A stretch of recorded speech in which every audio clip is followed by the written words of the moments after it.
Hi, this is HeatherAsh Amara with the Toltec Center of Creative Intent. Our topic today is Toltec wisdom for healing the mind.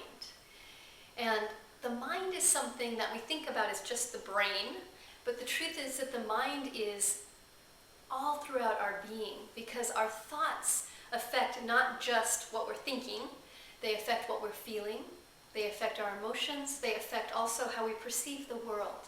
So the mind is so much more than just thoughts, than just our voices in our heads.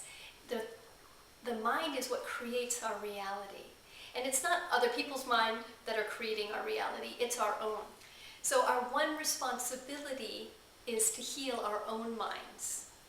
And it can be tricky sometimes because our tendency is to want to look outside and look at who else's minds can I heal. I don't like the way they're thinking, I don't like the way they're acting. If I can just affect them, then I'll feel better. But all healing is about coming back to healing ourselves.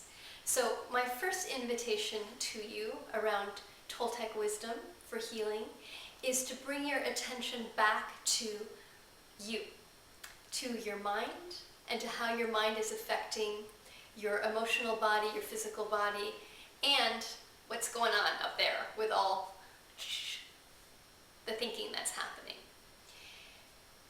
When we study the mind, what we see is that the mind, when it is healed, we can say, is really at rest. It is soft and fluid and flexible, and it rests until we need it. So when it's called, the mind then activates and says, you want me to balance a checkbook? Okay, I can do that. Oh, you want me to gather this piece of knowledge? Okay, I can do that. It's a tool. So the mind as a healed aspect is something that's used for particular instances in our lives. But for most of us, the mind is in charge of everything. We've kind of put the mind and said, you are the most important thing, you define me, you are who I am. We believe everything that we're thinking. We believe what other people tell us, but especially we believe what we tell ourselves. And a lot of the things that we tell ourselves now are things that we learned from the people around us. We learned from people who wanted us to be a particular way. So maybe your mother, your father, maybe the person at school, person at church, your peers had a thought of who they wanted you to be, who they expected you to be, who they hoped you would be. And none of those are who you really are. They're all other people's perceptions of you. What the mind does is takes those on as real. Oh, in order for me to be a good person, then I need to be what my mom wants me to be or thinks I should be. Or I need to be what my teacher expects of me. Or sometimes we take the opposite route. In order to be independent and be my own self, I need to reject all these other people. But a lot of time when we rebel, we're not coming back into our authenticity. We're just going into rebellion. So healing the mind is about opening the door. It's almost like opening the book of our mind and looking at what's written there. What agreements and beliefs did we take on from other people that we then incorporated? So we now think them as our own thoughts, even though originally they probably weren't our thoughts. You can see that in children. Children love to play, they love to experience, they love to express themselves. They don't have a lot of how should I be, who should I be in the world, am I okay, when they're very, very little. They're just exuberant expressions of life. Their minds they're not healed because there's nothing to start with. It's just a clear, open mind. And into that clear, open mind then, we start to place beliefs, expectations, other people's thoughts start to be seeded into that mind. And that mind begins to grow. All the thoughts begin to expand. We begin to create stories. We begin to create identities of who we are. We create all these different selves that are in relationship with different people, all these masks. And this is all about the thinking mind. So you'll find that maybe you're one type of person when you're at work, and then you're a different type of person when you're in a relationship. I've talked to a lot of people that have this experience where they feel very competent at work. They know what their role is, they're very good at it, and they feel very strong and courageous. And then in an intimate relationship, they just feel completely insecure and they don't know how to do it. It's because their thoughts about relationship are causing them to not be present with what is happening in the relationship. They have a belief that they're competent at work, boom, they're competent at work. They have a belief they're not competent in relationships, guess what happens? Not competent in relationships.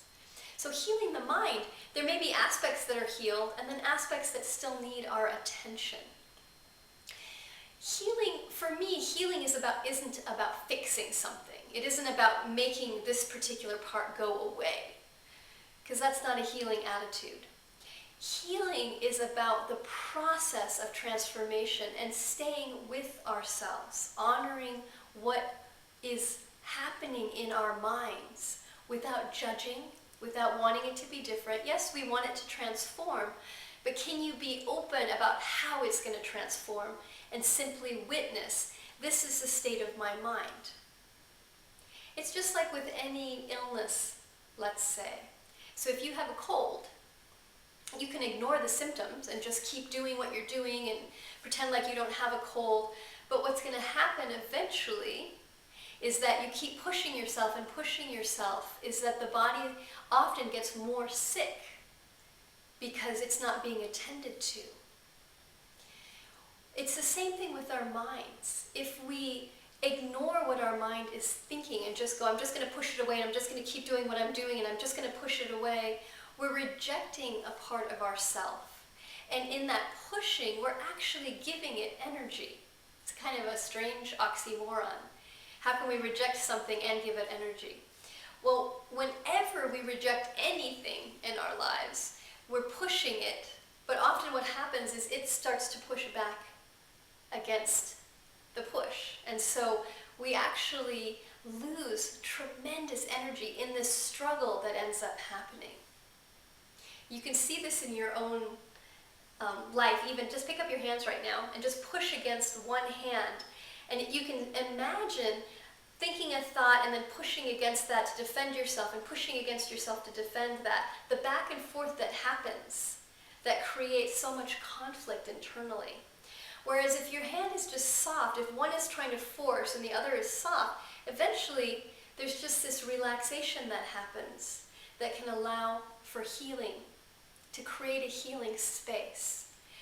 To create a healing space for our mind means removing the judgment, the push, the force. You have to do this, you should be better, you shouldn't think that way.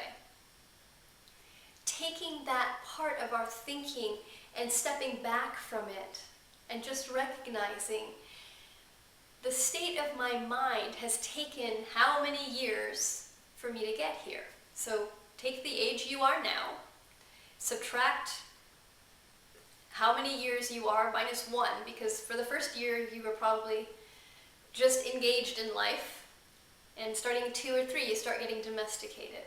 So for many of us that's a lot of years, and for some of us maybe it's only 20 years. For some of us it's 60 years.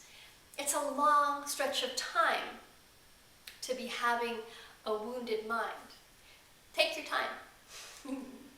And what I mean by that is love yourself through the process, knowing that you have what it takes. And you don't have to do it alone. You can also be part of a community, a support system that's doing the same work. And that support system's not telling you how to heal your mind. That support system is modeling and sharing different tools around the process of healing. Many blessings to you on your journey.